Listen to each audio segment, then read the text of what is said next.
काठे गल्लीतील अतिक्रमणाच्या कारवाईनंतर आता 3 दिवसानंतर हा जो मार्ग आहे म्हणजे काठे गल्ली ते उस्मानिया चौक जो मार्ग आहे तो खुला करण्यात आलेला आहे।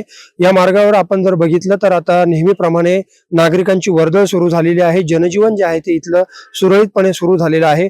येथील जी काही व्यावसायिकांची दुकानं जी होती ती देखील व्यवहार आता नियमितपणे सुरू झालेले आहेत। परंतु एकूणच ही जी संपूर्ण घटना हा जो काही घटनाक्रम जर बघितला तर या संपूर्ण घटनेमागे कुठेतरी महाविकास आघाडीचं कनेक्शन आहे की काय असा संशय आता व्यक्त होतोय। कारण आतापर्यंत म्हणजे हे अतिक्रमण काढण्याच्या दिवसापासून जो काही तणावाची परिस्थिती या ठिकाणी निर्माण झाली त्यानंतर 1500 जणांवर गुन्हे दाखल करण्यात आलेले आहे आणि त्यामध्ये जर आपण प्रामुख्याने बघितलं तर महाविकास आघाडीतील संबंधित पदाधिकाऱ्यांचा सहभाग यामध्ये समोर येत असल्याचं दिसून येत आहे। उद्धव ठाकरे गट असेल, शरद पवार गट असेल किंवा महाविकास आघाडीतील जे काँग्रेसचे काही घटक पक्ष असतील या घटक पक्षातील देखील काही पदाधिकाऱ्यांचा या घटनेमध्ये सहभाग दिसून येतोय। आतापर्यंत पोलिसांनी या घटनेत 38 जणांना ताब्यात घेतलेलं आहे आणि त्यांना लवकरच न्यायालयामध्ये आता हजर केलं जाईल। परंतु एकूणच हा घटनाक्रम जर बघितला तर हे कुठेतरी षडयंत्र होतं का असा संशय यामध्ये व्यक्त केला जातोय पोलिसांकडून।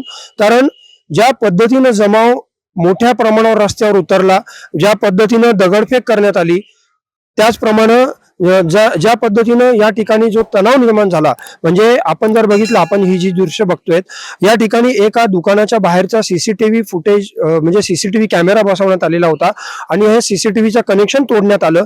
काही वेळानंतर या भागातील वीज पुरवठा देखील खंडित झाला आणि त्यानंतर या भागामध्ये ज्या पद्धतीनं तणावाची परिस्थिती निर्माण झाली त्यामुळे कुठेतरी कायदा आणि सुव्यवस्थेचा प्रश्न निर्माण झालेला होता।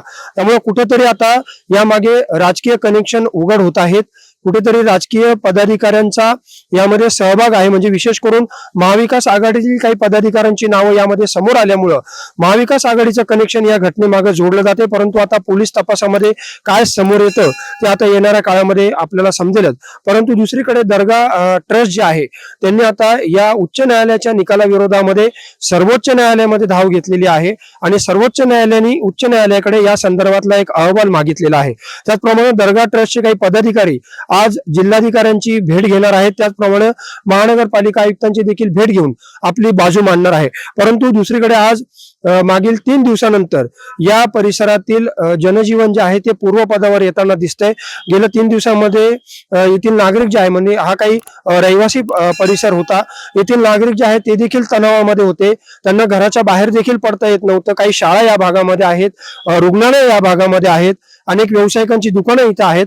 3 दिवसांपासून येथील व्यवहार ठप्प असल्यामुळे सुमारे 2.5 ते 3 कोटी रुपयांचं नुकसान देखील या व्यावसायिकांचं झालेलं आहे। परंतु आता तणाव निवळलेला आहे। ही जी दर्गा आहे या भागामध्ये पोलीस बंदोबस्त तैनात करण्यात आलेला आहे आणि बॅरिगेटिंग देखील पोलिसांनी केलेलं आहे। त्यामुळे आता पोलीस तपासातून नेमकं काय समोर येतं, न्यायालयासमोर उच्च न्यायालयाकडून कशा पद्धतीनं अहवाल हा पुढे केला जातो, कारण 21 एप्रिलला आता पुढील सुनावणी होणार आहे।